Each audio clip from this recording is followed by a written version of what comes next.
Hello, Sandberg Algebra students. This lesson is on factoring quadratic trinomials when a is not equal to 1, also known as the AC method. What we mean by a not equal to 1 is we're looking at the leading coefficient of the quadratic trinomial. When you look at that, that number is not 1. So it makes it a little more difficult to factor because you can't just get away with having x as your first term. You have to create factors that when you multiply these together you get 6x squared. Now the tough part about it is if you change the leading terms in each binomial, what happens is the middle term ends up changing also. So what the majority of the math teachers at Sandberg use is a method called the AC method.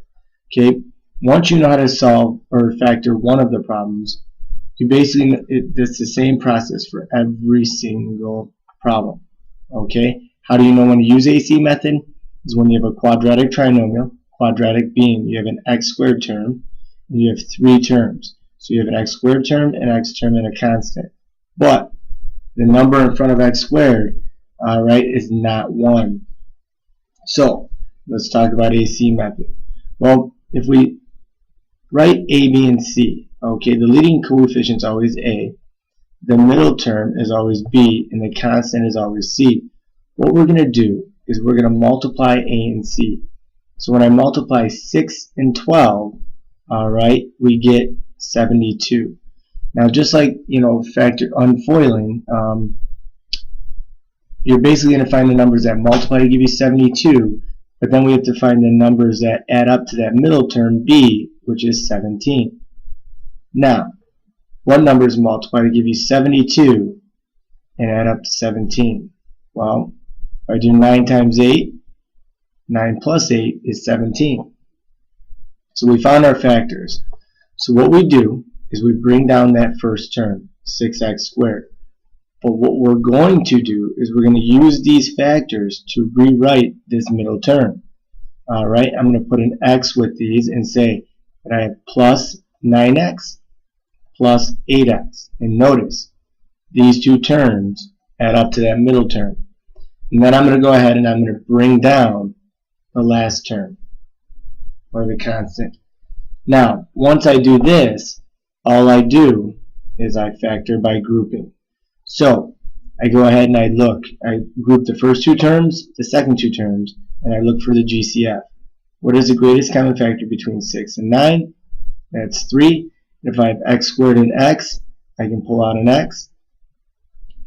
I divide each term by the greatest common factor, and I'm left with 2x plus 3. Now, I look at the second two terms that I grouped, and I look for their GCF. Alright, common factor between 8 and 12 would be 4. Each term does not have an x, so I cannot factor out an x. So 4 is my greatest common factor. When I divide, I get 2x plus 3. Now, you know you did this right if your two binomial factors end up being the same. If I look, do these binomial factors match up? Yes. Therefore, I can go ahead and factor. What do they have in common? The 2x plus 3, so I pull that out. And if I were to divide by them, I'd get 3x left over here, and I have 4 left over here. And this is how that polynomial would factor. Now, quick way to check. Is 2x times 3x going to give me 6x squared? Yes. Is 3 times 4 going to give me 12? Yes. Now that middle term, 2x times 4 is 8x. 3 times 3x is 9x. 8x plus 9x gives me 17x. I know that this checks out. And now that is factored. Let's do another one. Alright. 8x squared plus 2x minus 3. Let's factor this. Now I look at it and I say, oh, I have to use AC method because there's a number other than 1 in front of x squared. So I multiply A and C and I get negative 24. Okay, so numbers that multiply to give me negative 24 and add up to give me that middle term 2. What numbers multiply to give me negative 24 add up to negative 2 or positive 2? That would be 6 times negative 4, because 6 plus negative 4 would give me 2. So once I know those factors, I bring down the first term. Okay, I'm going to split this middle term into a sum or difference of the two factors I found.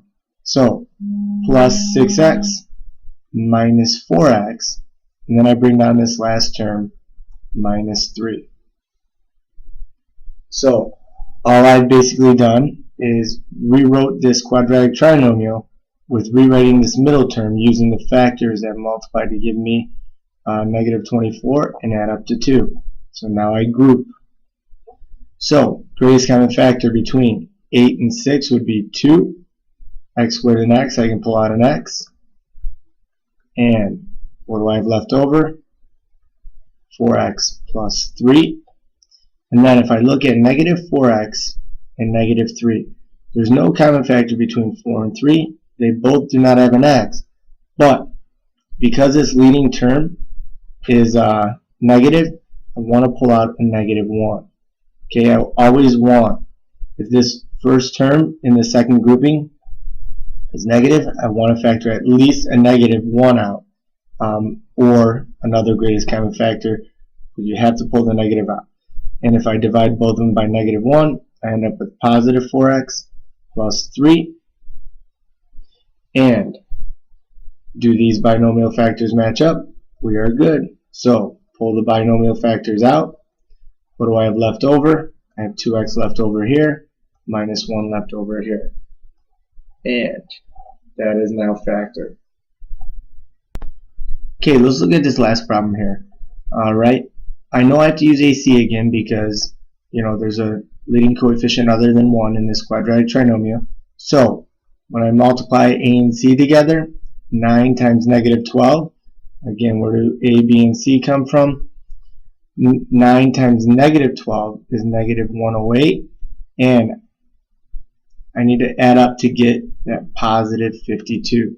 So what numbers multiply to give me negative 108 and add up to 52? Now, because these are bigger numbers, it could take a little longer to find them.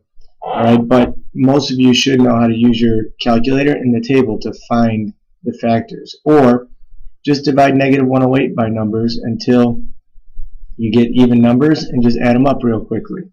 So, looking at this, if I do negative 54 times 2, I get negative 108, but when I add them up, do I get 52? No.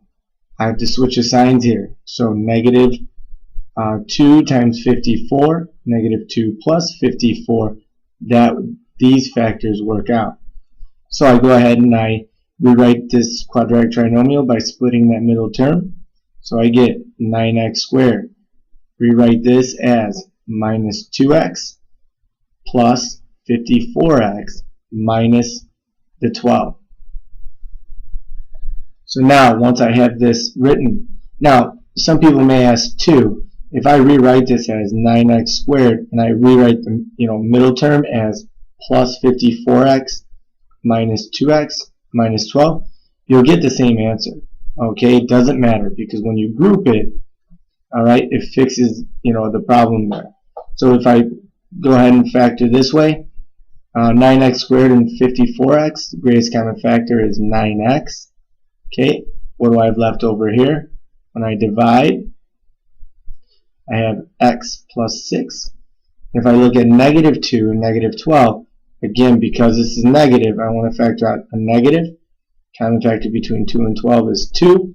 And when I divide each of those terms by negative 2, I end up with x plus 6. Okay, signs are very important here. Do my binomial factors match up? Yes. Pull them out. And what do I have left over here? 9x. What do I have left here? Minus 2. And that quadratic trinomial is factored. Now, go ahead and try the next group of problems, alright, on your own. Thank you.